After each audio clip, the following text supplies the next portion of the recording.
Assalamualaikum warahmatullahi wabarakatuh. Ya, yang terhormat Bapak Ibu Wakil Kepala Sekolah, yang terhormat Ketua Kombel beserta jajaran pengurusnya, yang terhormat Bapak Ibu Guru yang sudah berkesempatan hadir di tempat ini. Ya, sebelumnya marilah kita panjatkan puji syukur kehadirat Allah Subhanahu wa taala, yang mana pada kesempatan ini kita masih diberi kesehatan sehingga masih bisa berkumpul di tempat ini. Adapun materi saya hari ini yaitu budaya positif. Budaya positif itu sebenarnya sudah sering kita lakukan di sekolah. Nah, ini tujuan kegiatan saya hari ini yaitu berbagi kepada rekan sejawat di sekolah mengenai perubahan paradigma dan penerapan strategi disiplin positif di sekolah agar dapat menciptakan budaya positif di lingkungan sekolah. Jadi saya ditugaskan, saya juga di sini masih belajar, Bapak Ibu, sama-sama karena ini adalah ilmu yang baru saya dapat. Dan saya ditugaskan juga untuk berbagi kepada rekan-rekan di sekolah. Ya, jadi minta maaf kalau masih ada kekurangan. Ya, sebelum kita lanjut, saya mau kasih nonton video dulu.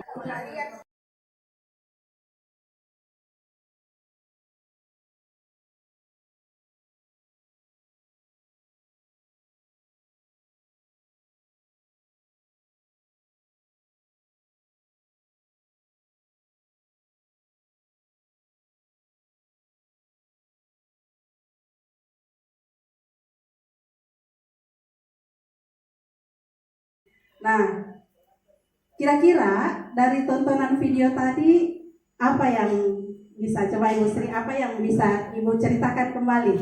Apa kira-kira dari Ibu gurunya bagaimana? Apa kesalahannya? Kemudian anaknya bagaimana?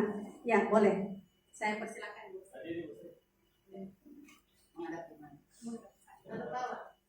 Oke, terima kasih banyak. Saya diminta untuk memberikan tanggapan dari video tadi ya. Menurut saya sebagai guru ya, dalam hal ini sebagai guru ya, salah besar. Iya. Salah besar menurut pribadi Ibu ya, pengalaman saya sebagai guru. Karena kita harus yang pertama harus menanyakan kenapa, alasan apa sehingga kamu terlambat. Nah, itu yang pertama. Iya, jadi tidak setuju saya. Kemudian siswa yang kedua ini ya harus punya keberanian. Iya, harus punya keberanian. Iya, ya. Apa saja alasan kita kalau kita benar, kita bukan berarti kita mau melawan dulu, tapi kita jangan buka. Iya, kita harus memberitahukan, Bu, tolong ya dengarkan alasan saya. Iya, barangkali cuma itu tanggapan saya. Makasih. Ya, terima kasih Ibu Sri. Ada lagi teman yang lain? Iya, Ibu Andri, kami saya persilakan.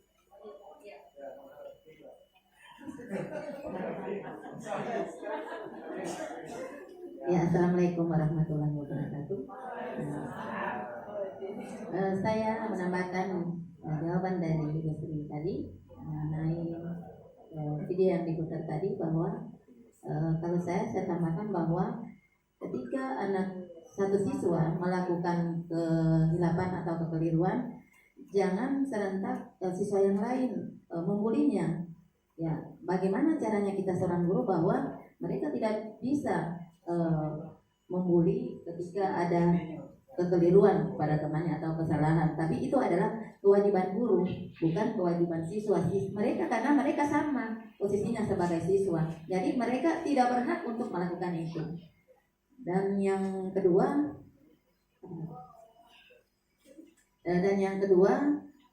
tadi seperti Ibu Sri bilang tadi, bahwa harus ditanya alasannya. Ya, terima kasih. Ya, terima kasih untuk Ibu Andri yang sudah memberi tanggapan. Masih ada lagi? Ya, dari tontonan video tadi kita sudah mendapatkan tadi kesimpulan dari Ibu Andri dan Ibu Sri bahwa sebagai seorang guru kita harus paham dulu apa masalahnya anak-anak. Tidak bisa langsung memberi hukuman tanpa mengetahui kenapa. Harusnya kemudian memberi sanksi tidak boleh di depan anak-anak teman yang lain. Harusnya dia dipanggil secara pribadi. Karena kenapa? Karena itu akan merusak mentalnya. Dia dihukum di depan anak-anak itu akan menjatuhkan rasa percaya dirinya. Pada kedepannya nanti dia akan jadi tidak percaya diri karena dihakimi oleh semua teman-temannya. Ya, nah dari tontonan video tadi ini ada pertanyaan pemantik saya. Di sini kita setuju saja atau tidak setuju. Yang pertama, apakah hukuman itu dapat mendisiplinkan anak?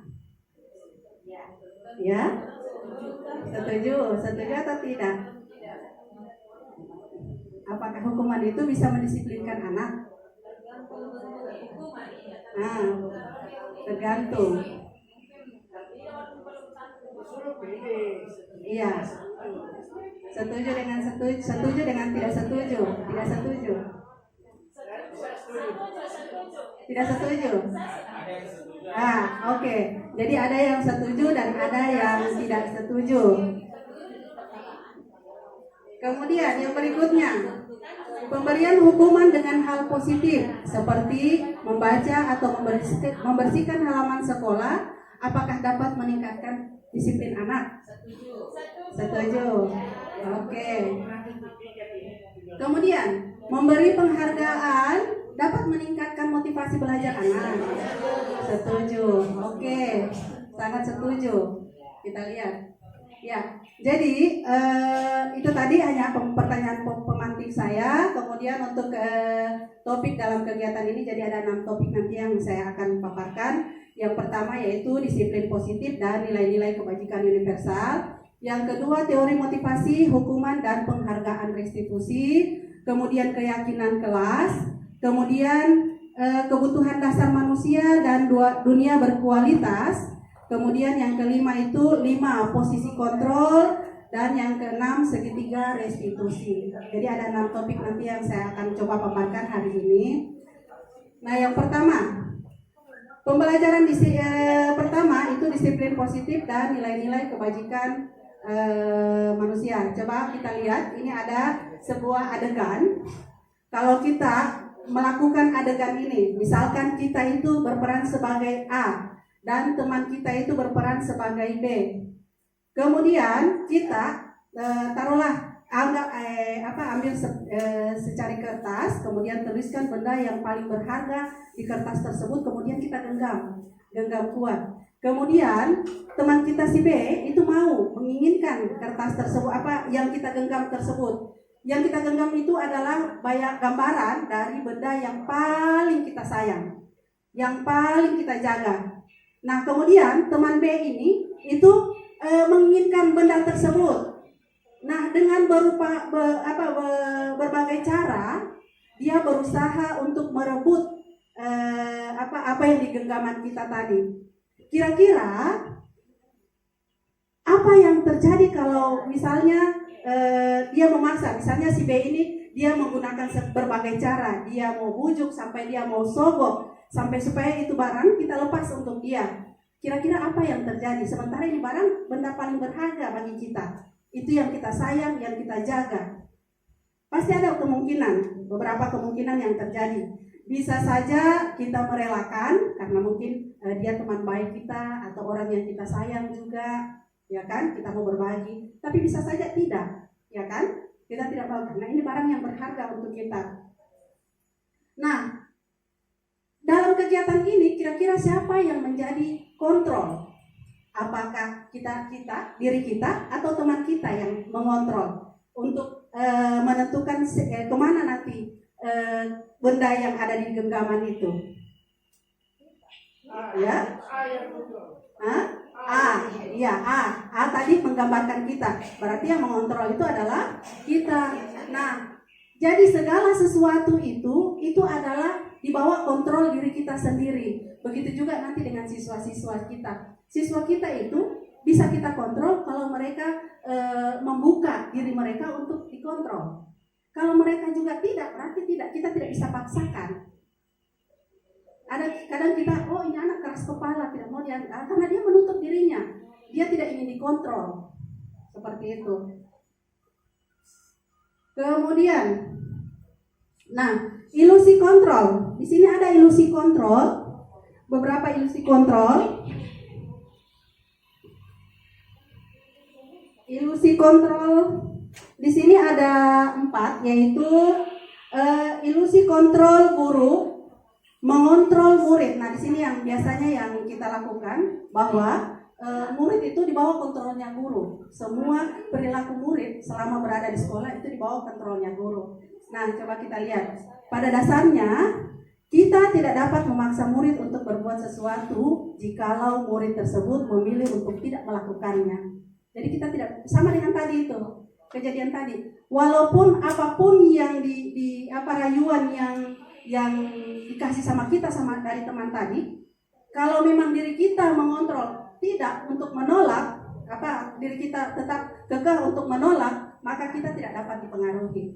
Sama dengan ini tadi, bahwa pada dasarnya kita tidak dapat memaksa murid untuk berbuat sesuatu jikalau murid tersebut memilih untuk tidak melakukannya. Walaupun tampaknya guru sedang mengontrol perilaku murid, hal demikian terjadi karena murid sedang mengizinkan dirinya dikontrol. Jadi karena ada murid biasa yang dengar kalau dikasih tahu, itu berarti dia mengizinkan dirinya untuk dikontrol sama orang lain. Ya. Nah, saat itu bentuk kontrol guru menjadi kebutuhan dasar yang dipilih murid tersebut. Nah, teori kontrol di sini menyatakan bahwa semua perilaku memiliki tujuan, bahkan terhadap perilaku yang tidak disukai. Jadi, segala sesuatu itu bergantung dari diri kita. Nah, kadang kita terima yang sebenarnya kita tidak suka, tapi kita membuka untuk menerima itu barang. Nah, maka dengan sendirinya kita akan terpengaruh seperti itu. Kemudian berikutnya, ilusi bahwa penguatan positif, efektif, dan bermanfaat. Nah, penguatan positif atau bujukan adalah bentuk-bentuk kontrol. Jadi tadi rayuan, sogokan, itu bentuk kontrol. Nah, kita dibujuk, dirayu, disogok, nah itu bentuk kontrol.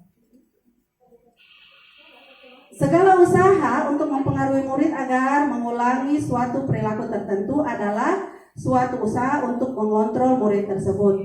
Dalam jangka waktu tersebut, kemungkinan murid tersebut akan menyadarinya dan mencoba untuk menolak bujukan kita, atau bisa jadi murid tersebut menjadi tergantung pada pendapat sang guru untuk berusaha. Jadi ada juga murid akhirnya dia tidak ada ide, dia tidak karena terlalu over, dia terlalu membuka diri, akhirnya dia tidak punya kemampuan dari dalam. Dia selalu bergantung dengan orang lain untuk berbuat. Misalnya nanti diarahkan. Kadang kan murid-murid kita kan seperti itu. Sudah tahu apa yang mau dikerja di depan, tapi nanti menunggu perintah. Nah, seperti itu. Kadang jadi kadang kita sudah sampaikan ini dianu, tapi kalau tidak diawasi lagi, ini seperti itu. Akhirnya dia bergantung seperti itu terus. Kemudian yang ketiga, ilusi bahwa kritik dan mendapat orang merasa bersalah, membuat orang merasa bersalah itu dapat menguatkan karakter. Jadi ada kadang kita mengontrol seseorang itu dengan memberi dia rasa bersalah supaya dia menyesal dengan apa yang dia buat. Nah, itu juga merupakan salah satu bentuk kontrol. Nah, untuk menggunakan kritik dan rasa bersalah untuk mengontrol murid itu akan menuju pada pola identitas gagal. Ya, jadi kenapa? Karena kita selalu serang dia, kita buat dia merasa bersalah. Akhirnya dia merasa orang paling bersalah. Nah itu sebenarnya akan merusak psikologinya, akan merusak mentalnya. Makanya dia akan menggiring kita, dengan cara begitu kita akan menggiring dia ke identitas gagal. Akhirnya dia menjadi merasa tidak percaya diri untuk melakukan segala sesuatu itu, jadinya dia tidak percaya diri. Ya, kemudian ilusi bahwa orang dewasa itu memiliki hak untuk memaksa. Nah, banyak orang dewasa yang percaya bahwa mereka memiliki tanggung jawab untuk membuat murid-murid berbuat hal-hal tertentu. Apapun yang dilakukan dapat diterima selama ada sebuah kemajuan berdasarkan sebuah pengukuran kinerja. Jadi biasanya kita orang dewasa merasa kita yang paling tahu, ya kan? Kita yang paling tahu, kita yang paling pintar, kita yang sudah paling banyak pengalaman, ya kan? Akhirnya, ya, pada akhirnya kita memaksakan anak-anak tersebut sesuai dengan apa yang ada, apa yang sudah kita lalui, apa yang kita pikirkan, apa yang kita rasakan. Kita paksa anak-anak untuk melakukan hal seperti itu. Padahal tidak seperti itu. Tidak selalu seperti itu. Mungkin apalagi di zaman sekarang beda dengan pola pembentukan karakter di masa kita dulu. Nah, sekarang beda polanya. Anak-anak sekarang itu beda zamannya. Jadi tidak bisa kita gunakan cara yang kita dapatkan dulu itu dengan cara sekarang. Kalau dulu kita selalu masih ditekan sama orang tua, masih dengar sama guru. Kalau di sekolah itu paling takut ketemu guru, ya kan? Sama orang tua itu paling takut dilihat, ditahu bikin salah. Paling sembunyi-sembunyi kalau ada bikin salah. Ya, karena apa? Karena kita kemarin dulu itu masih berpendapat bahwa orang dewasa itu memiliki hak untuk memaksa kita. Karena kita percaya bahwa orang dewasa memaksakan kita itu untuk kebaikannya kita, untuk masa depannya kita. Tapi sekarang anak-anak sekarang tidak bisa kita paksakan seperti itu. Sudah beda. Ya. Kemudian, nah di sini apa itu disiplin? Disiplin itu merupakan sikap individu atau kelompok dalam menaati, menghormati, taat, dan patuh terhadap peraturan yang menciptakan ketertiban dan pengendalian diri. Itu disiplin. Oke, itu adalah disiplin. Nah, sementara disiplin positif itu adalah suatu pendekatan untuk menerapkan disiplin dari dalam diri anak. Jadi disiplin positif itu kita menciptakan rasa disiplin anak itu dari dalam dirinya, bukan melakukan disiplin hanya karena ada aturannya. Misalkan kau harus begini karena aturannya begini, gitu nah ya. Tapi bagaimana kita ciptakan anak tersebut itu menyadari disiplin dengan dirinya sendiri, dengan kesadarannya sendiri. Ya. Nah ini disiplin. Jadi disiplin positif itu adalah suatu pendekatan untuk menerapkan disiplin dari dalam diri anak tanpa hukuman dan hadiah. Jadi kita tidak perlu harus menghukum, menerapkan anak-anak disiplin tentang disiplin tadi itu tidak harus menghukum atau kita menjanjikan dia dengan hadiah. Ya, disiplin positif lebih berfokus pada cara orang dewasa memberikan pengaruh positif kepada anak dengan menekankan pendekatan non kekerasan, tapi dia memotivasi, baru reflektif terhadap kesalahan, kemudian menghargai, membangun logika, dan bersifat jangka panjang. Jadi disiplin positif itu seperti itu.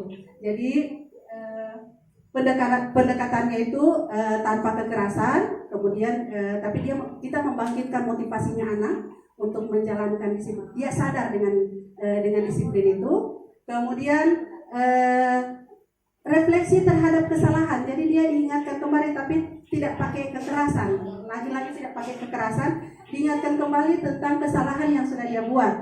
Kemudian apa konsep? Jadi mengingatkan itu jangan kau sudah bikin kesalahan, kau tahu apa kesalahan. Nah, tapi kita refleksikan apa efek dari kesalahan yang dia buat misalnya. Setelah misalnya kau tidak mengerjakan tugas.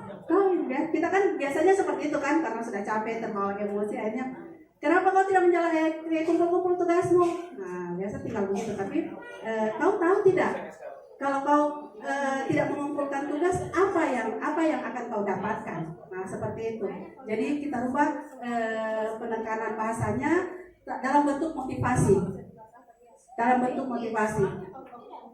Ya, kemudian karena itu akan membangun bersifat jangka panjang. Ya, kalau kita bentuk disiplinnya dari dalam itu akan tertanam dan bersifat jangka panjang. Kemudian nilai-nilai kebajikan universal. Nah, di sini nilai-nilai kebajikan universal itu adalah sifat-sifat positif manusia yang merupakan tujuan mulia yang dicapai setiap individu. Nah, semua nilai-nilai yang positif itu adalah sifat-sifat nilai-nilai kebajikan universal.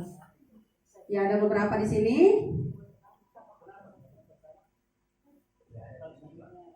Ya.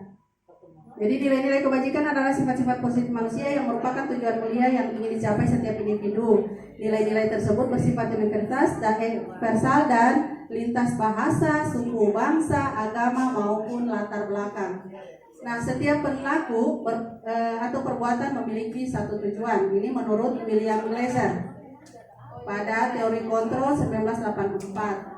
Kemudian dengan mengaitkan nilai-nilai kebajikan yang diyakini seseorang, maka motivasi intrinsiknya akan terbangun. Jadi ketika nilai-nilai kebajikan itu kalau sudah tertanam dalam dirinya, sudah muncul dari kesadaran dirinya, maka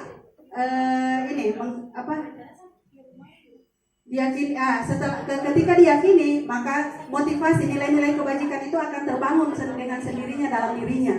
Seperti itu.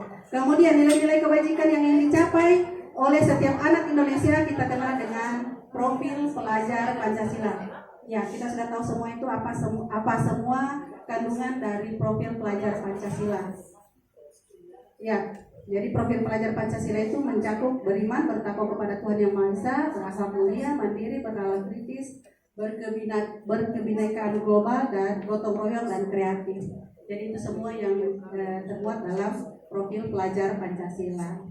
Ya, penerapan disiplin positif sebenarnya ini dan nilai-nilai kebajikan di lingkungan sekolah kita ini sudah kita jalankan. Sebenarnya sudah ada.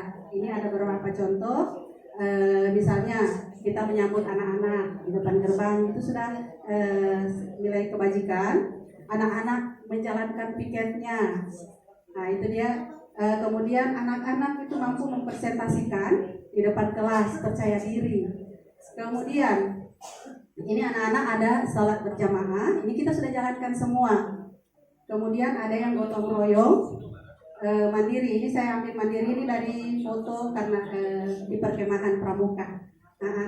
Mereka masak sendiri, mandi sendiri, makan sendiri.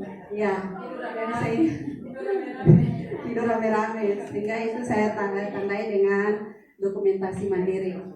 Oke. Kita lanjut ke pembelajaran kedua, yaitu teori motivasi, hukuman, dan penghargaan serta restitusi. Nah, teori motivasi perilaku manusia. Nah, ini ada 3 teori motivasi perilaku manusia. Yang memotivasi manusia itu untuk berbuat ada 3 hal. Yang pertama itu untuk menghindari ketidaknyamanan atau hukuman. Itu motivasinya itu dari luar, karena ada sesuatu yang dia hindari, karena dia takut melanggar, maka dia menjalankan sesuatu itu, tapi bukan dari dalam dirinya. Ya, makanya itu adalah merupakan teori eksternal. Kemudian untuk mendapatkan imbalan dari orang lain atau institusi, misalkan kita berbuat sesuatu itu karena mengharapkan sesuatu. Ya, jadi kayak kita rajin mengerjakan ini, karena ada honornya. Ya, jadi kalau tidak ada honornya tidak semangat kerja. Ya, itu itu berarti motivasi dari eksternal, motivasi dari luar. Dia melakukan sesuatu itu karena ada membutuhkan imbalan. Kemudian tapi ada motivasi yang sangat bagus. Ini adalah untuk menghargai diri sendiri. Jadi melakukan sesuatu itu karena ingin untuk dirinya sendiri. Jadi saya belajar, saya melakukan ini, mengerjakan ini supaya saya jadi tahu, begitu. Jadi bukan karena saya akan dapat honor. Nah, tapi supaya saya bisa belajar, ada ilmu baru yang saya dapat. Itu adalah motivasi dari dalam dirinya. Iya, motivasi dalam internal. Kemudian di sini ada beberapa tindakan guru yang memberi hukuman biasa kepada anak-anak. Ini di sini bentuknya apakah dia hukuman ini? Mencatat 100. Jadi kita di sini membedakan antara hukuman dengan konsekuensi. Jadi bedanya hukuman dan konsekuensi. Kalau hukuman itu kita tidak ada kesepakatan sebelumnya. Langsung kita berikan dia hukuman. Nah, seperti ini. Kamu sudah keluar masuk di jam pelajaran ibu, kau mencatat ini sekian halaman, nah itu hukuman. Tapi kalau untuk konsekuensi itu ada kesepakatan sebelumnya. Jika kau tidak mengerjakan tugas, maka hukumannya apa? Seperti itu konsekuensi. Jadi itu perbedaan antara konsekuensi dengan hukuman. Jadi seperti ini, tindakan guru mencatat 100 kali di dalam buku kalimat, saya tidak akan terlambat lagi karena terlambat saya tidak akan terlambat lagi. Ini hukuman untuk siswa yang datang terlambat. Kemudian lari mengelilingi lapangan, biasanya seperti itu. Nah itu bentuk-bentuk hukuman karena tidak direncanakan, tidak ada kesepakatan. Nah sementara kalau untuk konsekuensi, ya misalkan ada satu siswa di kelas, dia mencoret-coret buku temannya, maka konsekuensinya diberikan dia konsekuensinya dia menggantikan buku yang dia coret, yang dia rusak tadi, seperti itu. Jadi itu adalah perbedaan antara hukuman dan konsekuensi. Ya ini tadi. Jadi kenapa tidak jelas?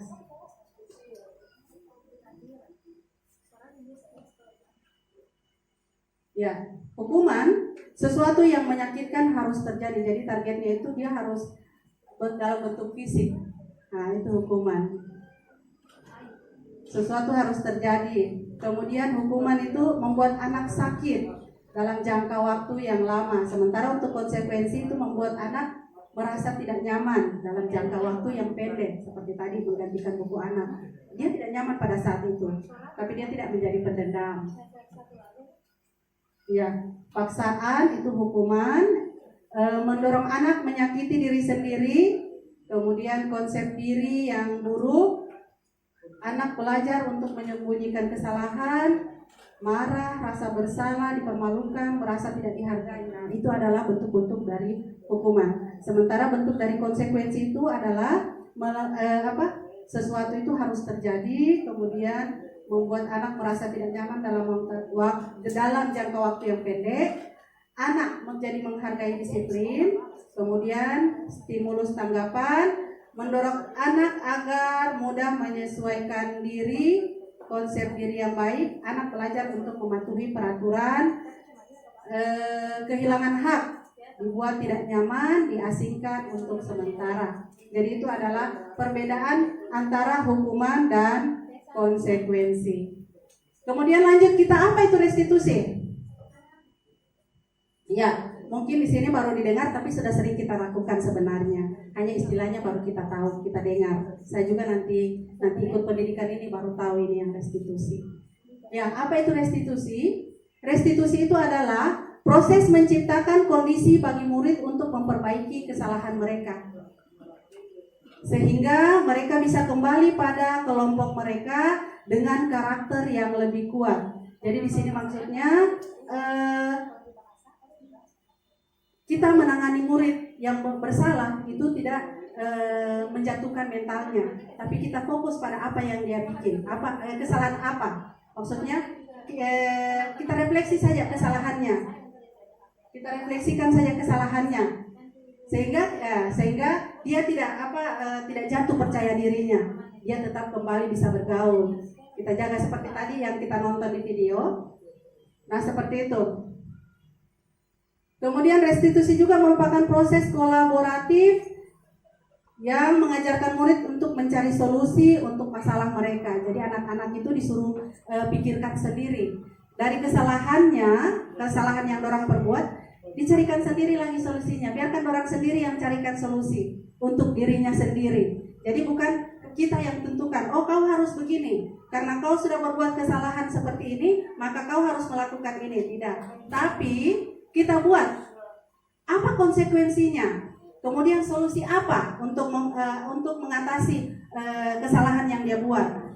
Ketika kita dapatkan anak-anak malas sekali kumpul tugas, mengerjakan tugas, kira-kira kita tanya apa masalahnya, apa alasannya kenapa tidak mengerjakan tugas, seperti itu. Kemudian kita tidak langsung memarah, tapi tanya apa dulu alasannya. Dia tahu tidak konsekuensinya kalau dia tidak mengumpulkan tugas. Nah, kemudian carikan apa solusinya. Kira-kira kalau dia tidak mengumpulkan tugas, malas mengumpulkan tugas, kira-kira apa solusinya? Suruh dia sendiri yang berpikir, temukan sendiri solusi dari masalah yang dia buat. Seperti itu. Nah, itu adalah restitusi. Iya. Jadi seperti itu restitusi. Dalam perilaku, dalam menangani anak itu ada 3 yang sering kita lakukan, yaitu hukuman, konsekuensi, dengan restitusi. Nah, selama ini kita biasa cuman menjalankan hukuman dan konsekuensi. Restitusi sekali-sekali mungkin muncul, tapi tidak maksimal. Ya, yang paling sering kita lakukan dalam menangani anak-anak ini, paling sering kita lakukan ini hukuman dengan konsekuensi. Nah, di sini kita coba belajar menggunakan restitusi. Ya. Nah, hukuman jadi sesuatu yang menyakitkan harus terjadi, yang seperti tadi yang sementara konsekuensi itu sesuatu itu harus terjadi. Jadi misalkan anak-anak tersebut tanpa sengaja sebenarnya tumpahkan air di meja, maka konsekuensinya karena air itu sudah berserakan, konsekuensinya dia harus bersihkan. Nah, dia membuang sampah, berarti konsekuensinya dia buang itu sampah yang di dalam kelas, yang dia buang, dia hambur di dalam kelas, seperti itu. Nah, untuk restitusi, kalau untuk restitusi sebenarnya ditanyakan kenapa dia buang sampah begitu, apa alasannya, begitu. Kemudian solusinya bagaimana? Nah, jadi biarkan orang, kita tidak memberi perintah, jadi kita tidak tidak memberi saran begitu, tapi mereka sendiri yang memunculkan saran tersebut, apa solusinya dari apa yang mereka buat. Itu yang restitusi. Jadi kayak anak tadi itu membuang sampah sembarang, berarti kenapa kau buang sampah sembarang? Nah, kita tidak jangan langsung, kau tidak lihat itu tempat sampah di luar, kau itu sampah, jangan. Tapi apa alasan kenapa buang sampah di situ? Nah, seperti itu. Pasti punya alasan. Ya, seperti itu. Jadi untuk penerapan restitusi sebenarnya agak panjang, makanya kita biasa mencari yang mudah, tapi sebenarnya itu akan berefek jangka panjang sama anak-anak sebenarnya. Tapi kalau dengan penerapan restitusi ini, insya Allah anak-anak dengan sendirinya menyadari kesalahannya, dengan sendirinya tercipta disiplin dari dirinya. Tidak perlu kita yang tentukan, tidak perlu kita yang atur. Nah, apa itu ciri-ciri restitusi? Ciri-ciri restitusi yang pertama, bukan untuk menebus kesalahan, namun untuk belajar dari kesalahan. Kemudian yang kedua yaitu memperbaiki hubungan.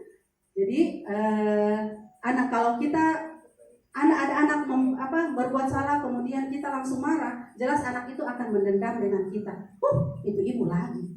Saya jadi malas masuk dengan ibu, apa marah-marah terus. Nah, biasanya kan seperti itu toh. Nah, tapi kalau dengan restitusi, dia jadi tidak ada rasa seperti itu. Dia merasa kita dekat dengan orang. Mereka merasa dirangkul, tidak ada dimarah-marah. Padahal kita sebenarnya menyadarkan mereka, tanpa sengaja kita sadarkan mereka dengan kesalahannya seperti itu. Kesalahan yang mereka buat. Ya. Nah, kemudian ciri yang ketiga itu tawaran. Jadi ada tawaran, bukan paksaan. Jadi menemukan solusi itu kita tidak bisa memaksakan, tapi ada tawaran. Kalau misalkan dia tidak punya solusi, kita punya tawaran. Bagaimana kalau seperti ini? Nah, begitu. Kalimatnya seperti itu. Bagaimana kalau kau bikin begini? Tapi kita tidak, kau harus begini. Nah, kalau kau harus berarti itu adalah paksaan. Tapi kalau tawaran, bagaimana kalau sampah itu kalau ada tempatnya di luar, bagaimana kalau sampahnya dibuang di luar, seperti itu. Kemudian ciri yang keempat, restitusi menuntun untuk melihat ke dalam diri. Jadi restitusi, jadi dengan sendirinya itu anak tidak tertekan, karena dia merasa tidak tertekan, maka dengan sendirinya dia akan tercipta kesadaran diri sendiri, kedisiplinan sendiri. Kemudian ciri yang kelima, restitusi diri adalah cara yang paling baik. Restitusi fokus pada karakter, bukan tindakan. Jadi di sini kita mau membentuk karakternya anak-anak. Karakter anak-anak yang sadar. Ya, kemudian restitusi fokus pada solusi. Kemudian yang kesembilan, restitusi mengembalikan murid yang berbuat salah pada kelompoknya. Maksudnya pada kelompoknya ini dia pada teman-temannya, dia tetap percaya diri. Iya. Nah, boleh juga habitatnya, Pak. Oke, kita lanjut ke yang pembelajaran yang ketiga, yaitu keyakinan kelas. Nah, di sini keyakinan kelas. Kenapa bukan peraturan saja? Kenapa harus keyakinan kelas? Nah, apa bedanya keyakinan dengan peraturan? Kadang kita mungkin kita sudah pernah bikin. Ada beberapa guru mungkin sudah bikin kesepakatan, ya, kesepakatan kelas. Kesepakatan kelas, kadang kita termasuk saya itu kemarin belum paham seperti apa ini keyakinan kelas. Makanya pada saat membuat kesepakatan itu ada konsekuensi, ya kan? Jadi misalkan pada pelajaran datang tepat waktu, ada konsekuensi yang saya bikin kesepakatan, karena dalam pikirannya saya itu bahwa sesuatu yang dibuat harus ada efek, harus ada timbal baliknya, harus ada sanksinya, ya kan? Efeknya harus berefek juga sama anak-anak. Tapi sebenarnya itu keliru. Apa yang sudah setelah belajar ini, ternyata apa yang saya terapkan kemarin itu keliru. Bahwa keyakinan kelas itu tidak membutuhkan hukuman, sanksi. Keyakinan kelas itu dia cuma menggunakan kalimat positif. Itu tujuannya untuk membentuk kebiasaan anak. Jadi seperti itu, masuk kelas mengucapkan salam. Nah, jadi ketika anak-anak yang tidak mengucapkan salam, tidak usah kita apa-apakan, cukup diingatkan saja. Nah, tadi melanggar keyakinan berapa? Nah, misalnya kita sudah buat keyakinan kelas. Ada misalnya masuk kelas mengucapkan salam. Kemudian kelas bersih, keyakinan kedua misalnya. Jadi kalau anak-anak ketika ke pelajarannya kita masuk, kemudian kita sudah bikin keyakinan kelas dengan anak-anak, kemudian ada anak tersebut yang tidak lupa memberi salam, maka kita tinggal mengingatkan. Nah, misalnya Yuda tadi lupa tidak menjalankan keyakinan nomor berapa misalkan. Seperti itu. Ya. Membuat keyakinan kelas itu tidak perlu banyak, maksimal 7. Kenapa tidak perlu banyak? Itu supaya mudah diingat oleh anak-anak. Supaya mudah diingat, mudah juga diterapkan. Jadi tidak perlu banyak-banyak. Dan keyakinan kelas itu tidak menggunakan kalimat positif. Jadi tidak boleh menggunakan tidak boleh itu jangan.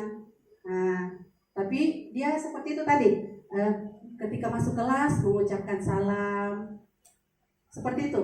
Jadi kalimat-kalimat positif yang digunakan, menjaga kebersihan kelas, kalimat-kalimat positif seperti itu yang kita gunakan dalam membuat keyakinan kelas. Nah, di sini mengapa tidak peraturan saja?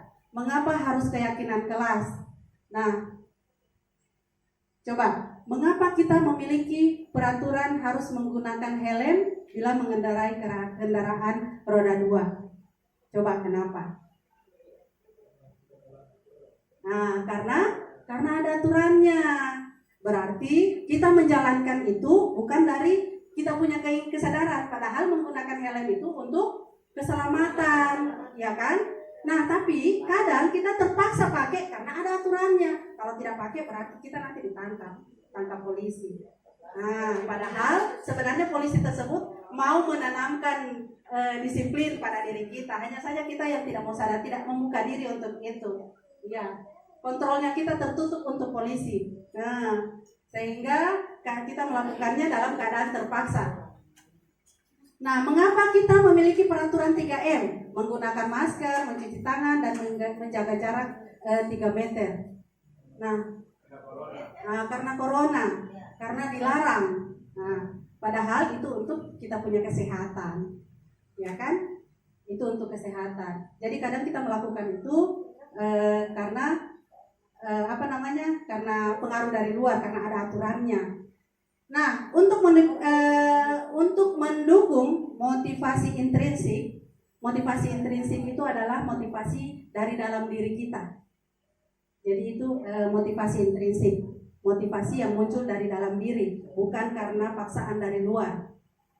Nah, untuk mendukung motivasi intrinsik, ini kembali ke nilai-nilai atau keyakinan-keyakinan yang lebih menggerakkan seseorang dibandingkan mengikuti serangkaian peraturan-peraturan. Jadi seperti itu, menanamkan disiplin sama anak-anak itu tidak harus diikuti dengan peraturan.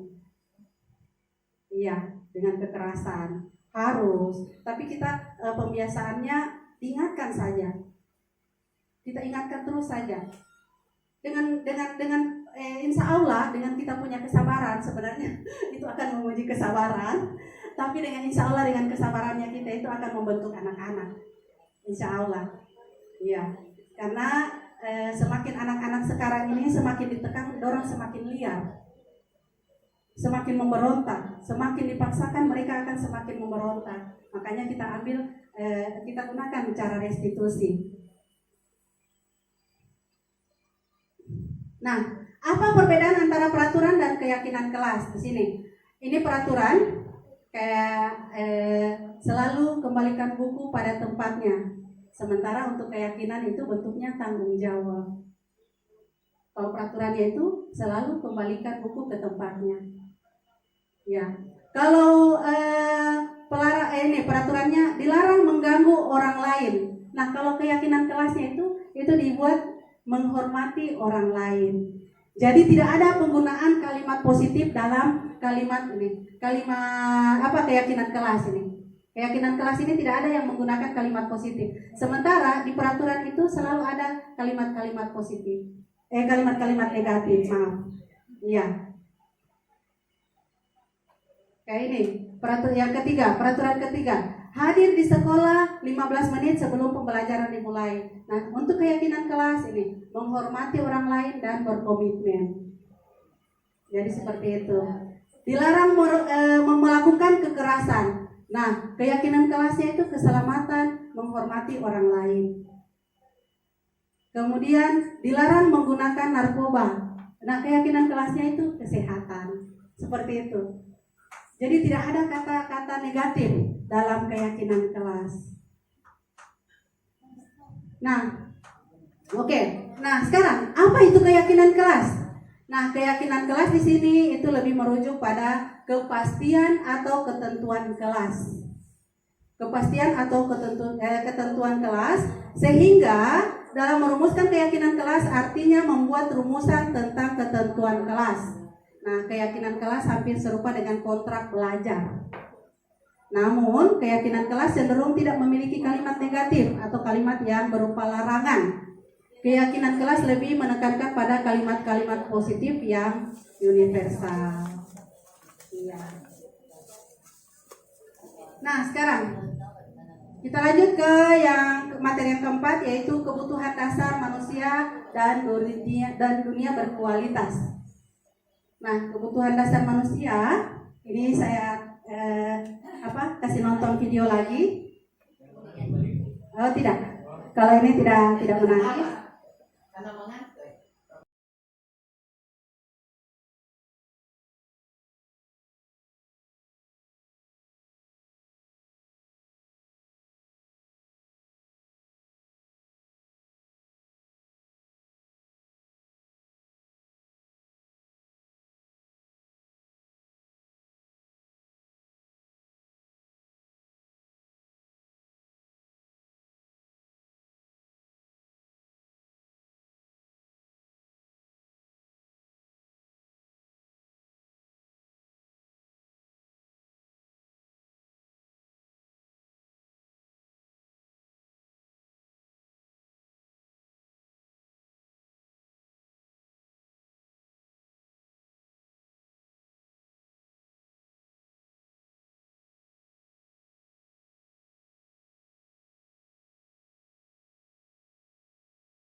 Ya, jadi itulah tadi video tentang 5 dasar kebutuhan manusia.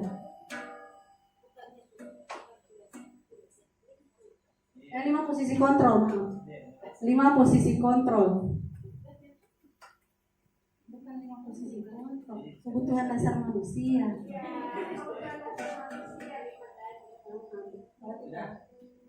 Ya, jadi itulah tadi 5 kebutuhan dasar manusia. Jadi sebagai guru kita harus paham apa semua kebutuhan dasarnya manusia. Pada siswa kita ada beberapa siswa yang kadang kita tidak pahami. Biasanya ada siswa yang menurut kita di mata kita mereka itu nakal. Sebenarnya kalau kita lihat dari video tadi, mungkin siswa tersebut itu membutuhkan salah satu dari 5 kebutuhan tadi, kebutuhan dasar manusia. Jadi bisa jadi dia nakal karena dia kekurangan kasih sayang. Jadi dengan caranya nakal tadi itu, dengan dia berperilaku nakal di matanya kita tadi itu, ternyata itu caranya dia untuk mendapatkan kasih sayang dari kita gurunya. Seperti itu. Jadi kita tidak langsung melabeli anak-anak bahwa oh dia ini nakal, dia harus mendapatkan hukuman, tidak. Tapi kita harus pahami dulu kebutuhan dasarnya apa. Jadi tadi ada 5 kebutuhan dasar. Kebutuhan dasar tentang fisiologi itu tentang sandang pangan. Nah, biasanya ada kan siswa-siswa kita yang memang dari dasar keluarga kadang sekolah, kadang tidak. Alasannya kenapa jarang-jarang sekolah? Ternyata dia bantu orang tua untuk memenuhi kebutuhan hari-hari. Nah, itu harus kita pahami. Nah, carikan solusi. Bagaimana kita carikan solusi untuk anak-anak ini? Kita tidak bisa salahkan juga karena dia juga mau membantu orang tua. Karena kalau tidak membantu orang tua, mungkin orang tidak bisa makan. Ya kan? Ya. Kemudian ada tadi kebutuhan butuh perhatian, kasih sayang. Ya, seperti yang saya bilang tadi, ada anak-anak yang mungkin di kelas sering keluar masuk atau tidak, sering ganggu temannya. Tidak enak dia, tidak tenang dia kalau cuma diam-diam belajar. Dia sering colek kiri kanan, cari temannya. Itu mungkin caranya dia untuk mendapatkan perhatian dari kita, mendapatkan kasih sayang. Jadi jangan dimarahi, tapi kita harus kenali dulu kebutuhan apa yang mereka butuhkan. Jadi tadi ada 5 kebutuhan dasar manusia, itu sebagai guru kita harus pahami dulu. Ya, jadi sepertinya kondisi tidak kondusif.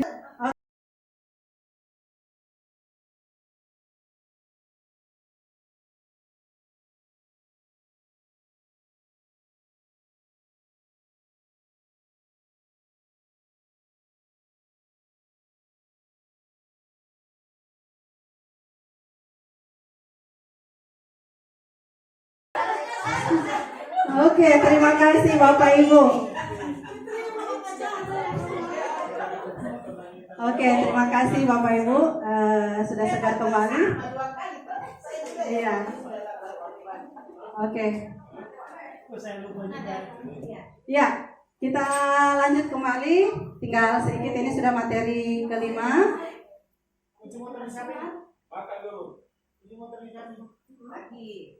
Ya.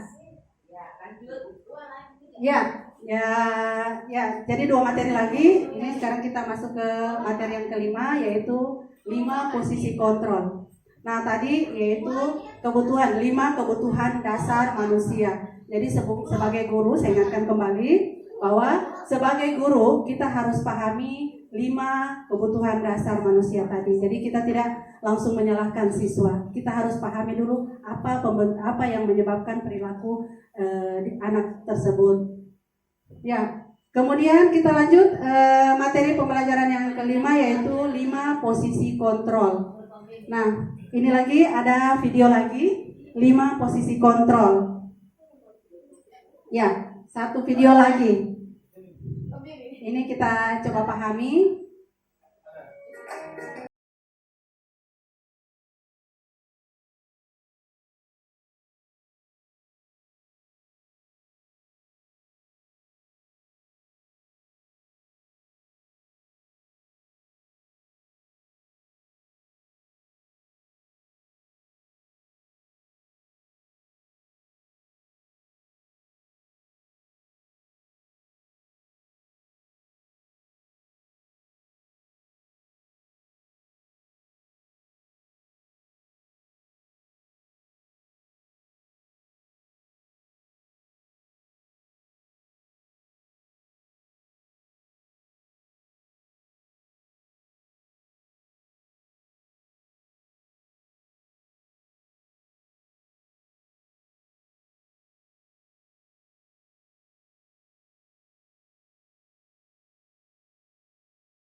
Ya, jadi kita sebagai guru itu ada 5 posisi kontrol yang harus kita jalankan, yaitu sebagai penghukum, pembuat rasa bersalah, teman, pemantau, dan manajer.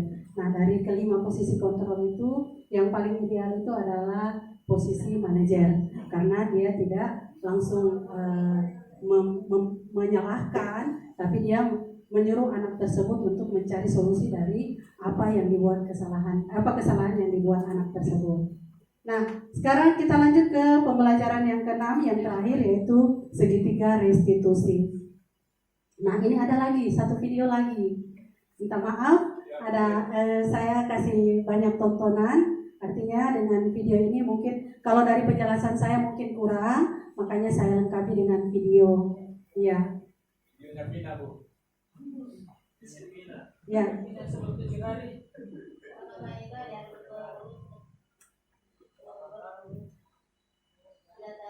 Ini ada lagi penerapan segitiga restitusi.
Ya, jadi itu tadi mengenai segitiga restitusi. Nah, kemarin kebetulan juga saya mencoba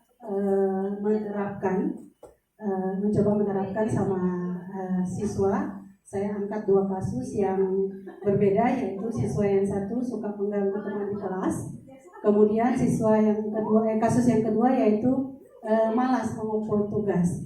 Jadi saya mencoba menerapkan segitiga restitusi, walaupun belum efektif dan ini hanya untuk pemenuhan tugas saja, tapi artinya kita sama-sama lah mencoba untuk memulai. Nah, untuk segitiga restitusi tadi itu, jadi ada 3 tahapan. Yang pertama yaitu menstabilkan identitas. Menstabilkan identitas itu kita motivasi dulu dia. Jangan dibikin dia merasa bersalah. Kita dengarkan saja dulu apa keluhannya, kemudian kita kuatkan dia. Jangan kita itu kau. Nah, jangan kita buat dia rasa bersalah. Jangan kita munculkan rasa bersalahnya. Dengarkan saja dulu unek-uneknya, apa keluhannya, kemudian kita kuatkan dia. Nah, ada beberapa kalimat yang bisa kita gunakan seperti ini. Setiap orang pasti pernah melakukan kesalahan. Artinya dengan kalimat seperti itu tidak menjatuhkan mentalnya dia. Dia tidak merasa bersalah, tapi dia merasa ada yang mendengarkan dia. Nah, kemudian kamu bukan satu-satunya yang pernah melakukan ini, misalnya seperti itu.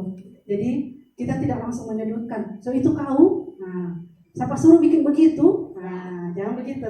Tapi kita gunakan, stabilkan identitasnya. Jadi kita tekan dia punya emosi. Pertama kan seperti tadi videonya, contohnya anak-anak itu masih dalam keadaan emosi, mengadu. Nah, kita dengarkan dulu, biarkan dia keluarkan semua dulu emosinya. Dengarkan, kemudian kita kuatkan dia. Nah, kita stabilkan emosinya.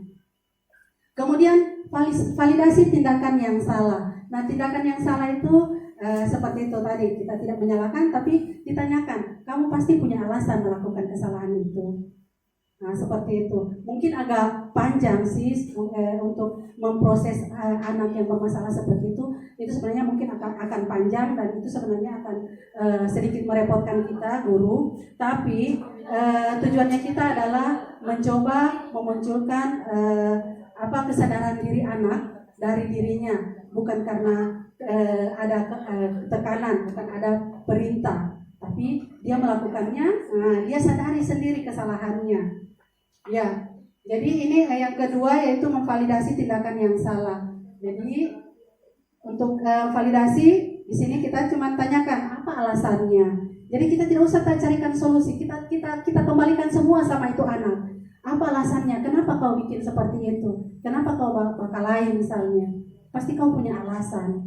Nah, jangan kita langsung, oh kamu bakal setuju jago. Nah, kemarin kan saya sempat juga marah sama anak-anak yang suka mengganggu temannya. Si Wisda saya pernah sempat terluap emosi waktu itu, dan itu saya sadari sekarang ternyata salah. Penerapan seperti itu membuat anak mendendam dengan kita. Jadinya anak malah tidak dekat dengan kita. Akhirnya anak-anak tertutup dengan kita, tidak ingin bercerita lagi dengan kita. Karena bercerita bagi mereka mungkin kalau bercerita dengan kita, paling saya cuma mau dimarah, saya cuma mau disalahkan, jadi tidak usah Jo. Kemudian ini adakah cara yang lebih efektif untuk mendapatkan apa yang kamu butuhkan? Jadi tidak usah kita carikan, kita berikan dia solusi, tapi biarkan dia sendiri yang mencarikan solusi untuk dirinya. Ya. Nah, kemudian yang ketiga ini menanyakan keyakinan. Nah, menanyakan keyakinan, kita refleksi dia. Apa efek dari yang kau bikin seperti itu? Nah, kesalahan apa? Kalau kau bikin seperti itu, kira-kira apa yang akan kau dapatkan? Seperti apa manfaatnya untuk diri kau? Seperti itu. Ya. Atau kalau kau begitu, kau ingin menjadi orang seperti apa nantinya? Seperti itu. Jadi tidak ada penekanan di situ bahwa kita bikin dia jadi rasa bersalah, jadi rasa tersudut. Dia sudah melakukan, tapi kita rangkul dia. Ya, kita rangkul si anak tersebut. Dengan tidak lupa kita kebutuhan dasar manusia tadi juga itu yang perlu kita lihat untuk melihat kasusnya ini anak ternyata dia butuh kekurangan kasih sayang. Nah, berarti kita berikan itu dia. Ya, jadi ini tadi menstabilkan identitas, kemudian validasi tindakan yang salah ini, kemudian dan menanyakan keyakinan. Oke, jadi terima kasih Bapak Ibu Guru, hebat semua, sudah berkenan hadir dalam diseminasi saya ini, berbagi apa yang sudah saya dapatkan dalam pendidikan guru penggerak. Ini mungkin masih banyak kekurangan. Di sini saya juga masih belajar, masih dalam proses. Dengan kehadiran Bapak dan Ibu semua ini merupakan satu dukungan untuk saya untuk terus maju. Ya, oke, terima kasih. Saya akhiri. Assalamualaikum warahmatullahi wabarakatuh.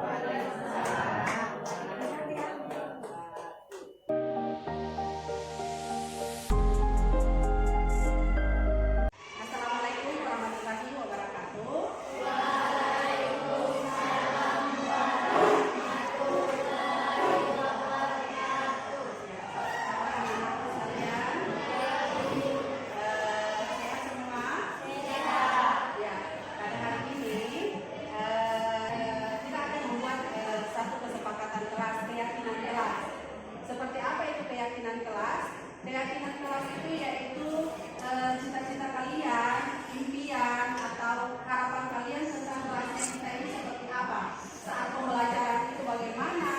Misalnya saya menginginkan kelas yang bersih misalkan. Nah, kemudian saya menginginkan misalnya teman yang baik. Nah, dan keyakinan kelas itu bukan cuma berlaku, namanya keyakinan itu adalah kesepakatan kita bersama. Maka keyakinan apa yang disepakati itu bukan hanya dijalankan oleh kalian, tapi itu juga berlaku untuk ibu. Jadi itu juga berlaku untuk ibu. Nah, kenapa bukan peraturan? Kenapa bukan peraturan kelas saja? Ya, bedanya peraturan dengan keyakinan. Kalau peraturan itu pasti mengandung sanksi. Misalkan, kalau ada yang membuang sampah, berarti sanksinya dia harus apa, seperti itu. Nah, itu peraturan. Kalau peraturan dia diikat dengan sanksi, harus ada sanksinya. Dan itu tidak diputuskan bersama. Peraturan itu sama dengan tata tertib. Itu hanya, jadi kalau misalkan peraturan itu hanya untuk saya,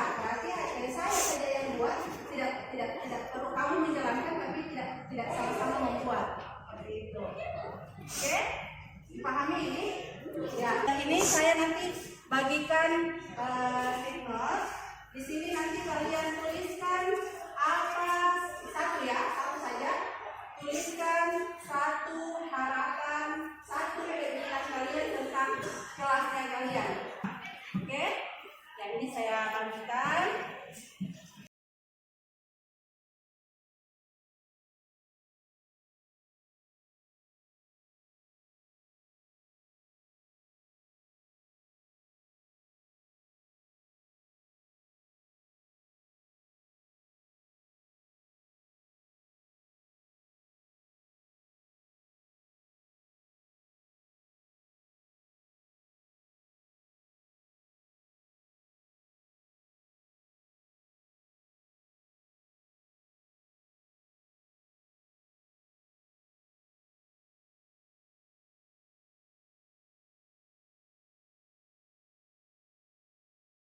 Maka terbentuk ada 5 keyakinannya kita, ya kan?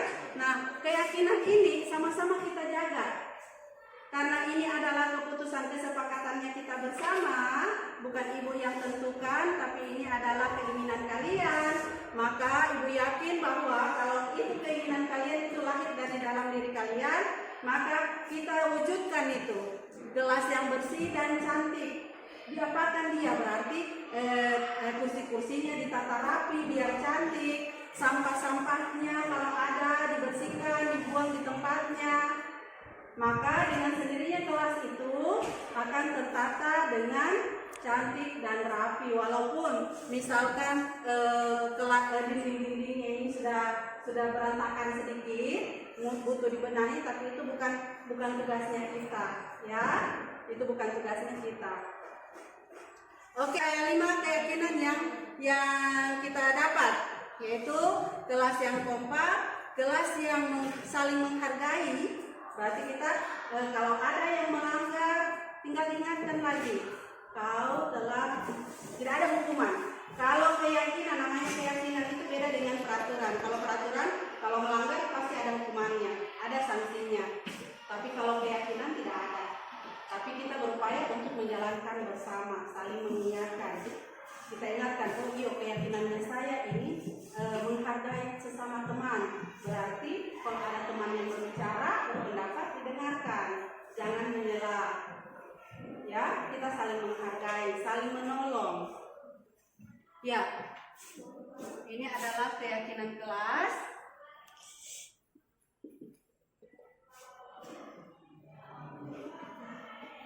Oke, dan karena ini adalah kesepakatannya kita bersama, maka saya minta kalian menandatangani kontrak. Jadi ini sama dengan kontraknya kita, bahwa ini adalah kemauan kita bersama. Oke, ini dibentuk oleh kita bersama.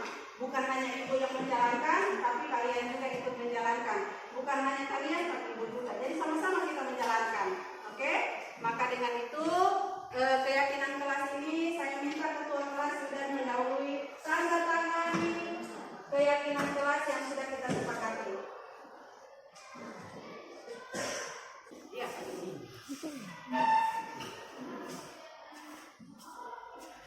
Ya, tanda tangan sudah. Satu.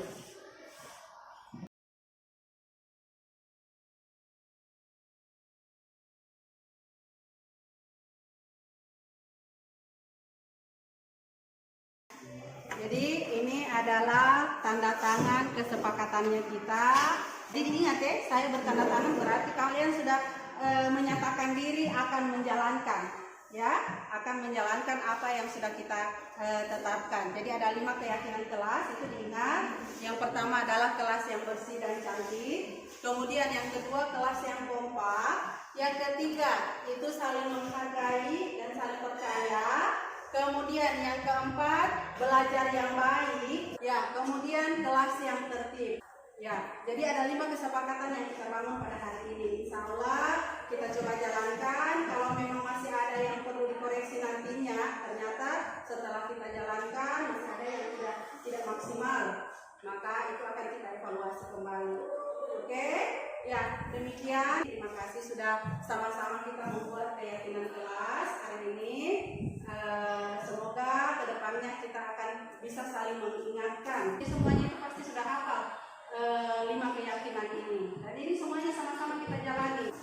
Oke? Ya, untuk hari ini Ibu ucapkan terima kasih. Assalamualaikum warahmatullahi wabarakatuh.